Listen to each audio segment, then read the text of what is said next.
had been those back on Earth who claimed the universe cared, and that the survival of humanity was important, destined, meant. They had mostly stayed behind, holding to their corroding faith that some great power would weigh in on their behalf if only things became so very bad.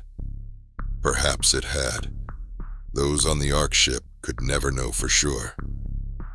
Holston had his own beliefs, though, and they did not encompass salvation by any means other than the hand of mankind itself. In the distant future, Dr. Avrana Kern leads a scientific team stationed in orbit around a terraformed exoplanet that was once uninhabitable. Her ambition is to see it christened Kern's World. The team is on the brink of releasing a genetically engineered nanovirus onto the planet's surface, designed to hasten the evolution of a group of primates. Meanwhile, tensions are rising back on Earth, where war looms between the authorities and various anti-technology factions. These groups include a radical movement known as Non-Ultra Natura, or Nothing Greater Than Nature, vehemently oppose genetic engineering and the kind of manipulation of life that Dr. Kern champions. Children of Time is a 2015 science fiction novel by author Adrian Tchaikovsky. It won the 2016 Arthur C. Clarke Award for Best Science Fiction Novel, and it's the first book of a trilogy which won the Hugo Award for Best Series in 2023. The novel follows two main perspectives. One is the evolution of a civilization of genetically modified spiders on a terraformed exoplanet, guided by an artificial intelligence based on the personality of the long-since dead, Dr. Kern. The other perspective is from the crew of the spaceship Gilgamesh. They are the last remnants of the human race who have left a dying Earth, desperate to find a new home among the stars.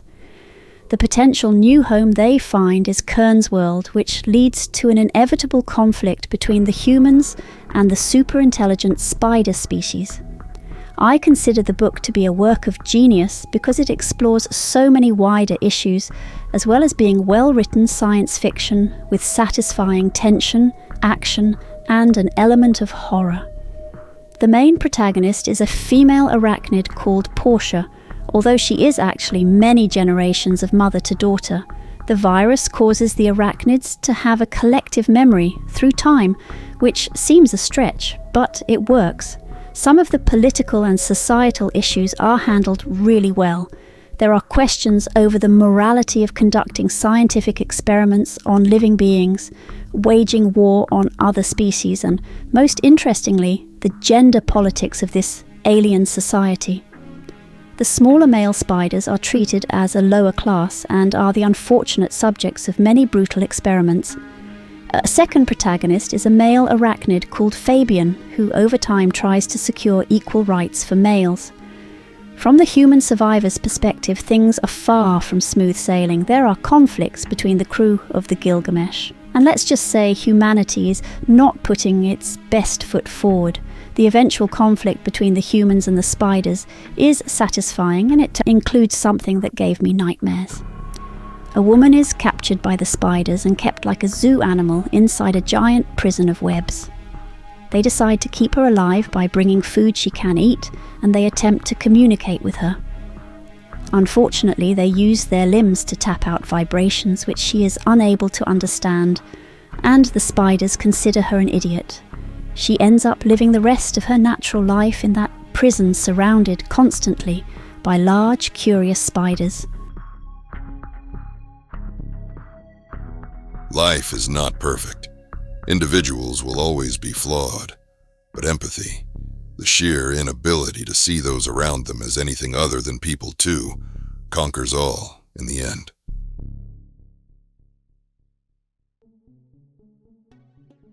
BOG Fancy. Tales from the Dank is a collection of short stories published by Apparent Radiant Books. It features a story by the author of the darker undertone stories on this channel, so you can imagine how light and whimsical a tale it must be. It also features some amazing original artwork and should be available from the Tiny Showcase online store. A link will be provided in the comments of this video.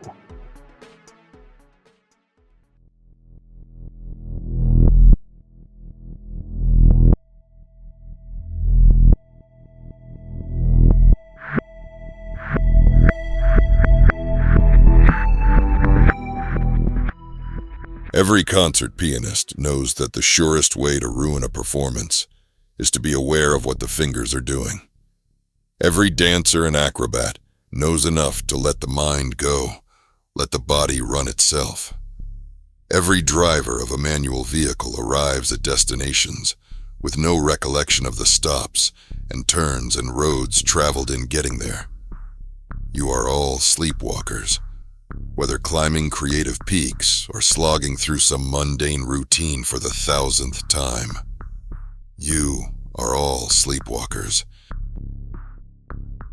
In 2082, a sudden and unprecedented event shakes the world. Tens of thousands of comet-like objects, known as fireflies, streak across Earth's atmosphere in a perfectly synchronized pattern.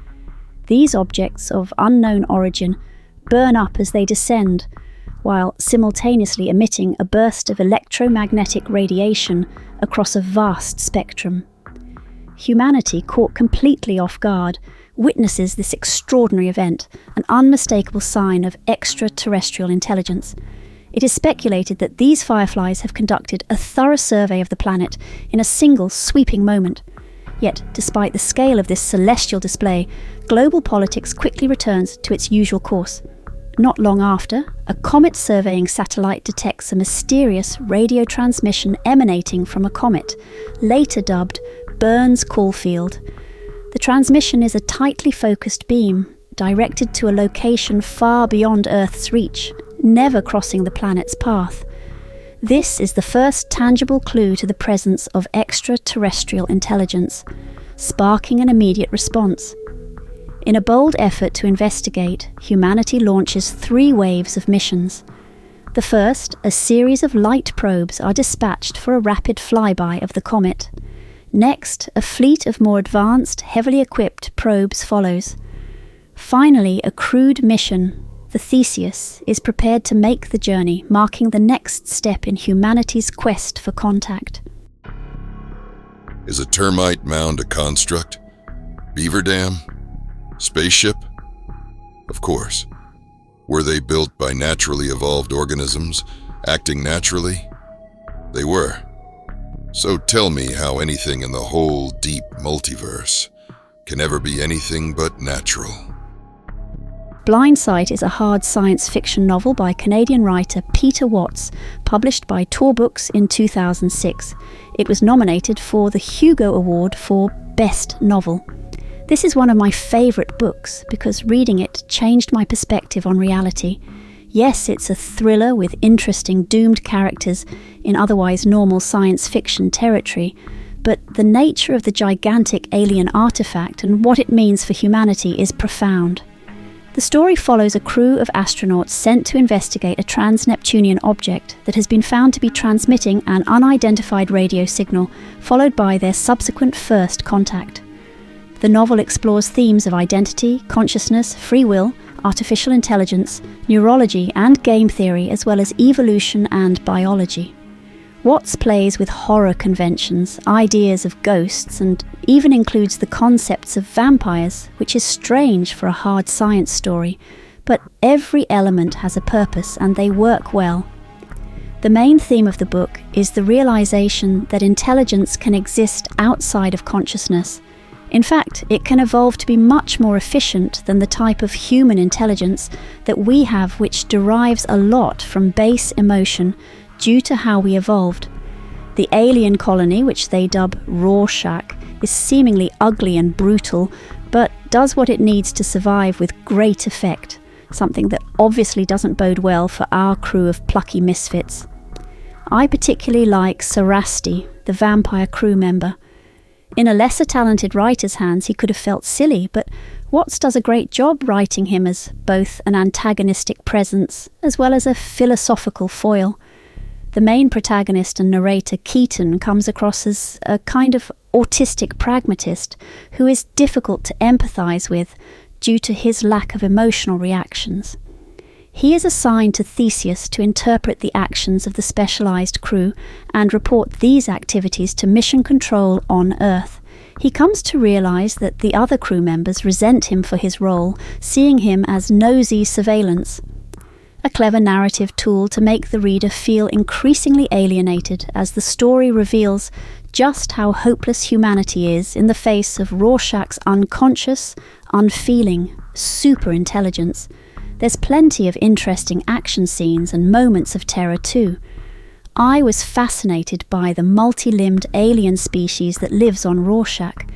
They felt very Lovecraftian, and despite how scary they could be, I felt sorry for them in their slavish, brutal existence. Overall, the book does a great job, making you question what it means to be a conscious being with feelings, and just how much of our lived experience is actually alien to us, but we just don't see it. There's no such things as survival of the fittest. Survival of the most adequate, maybe. It doesn't matter whether a solution's optimal. All that matters is whether it beats the alternative.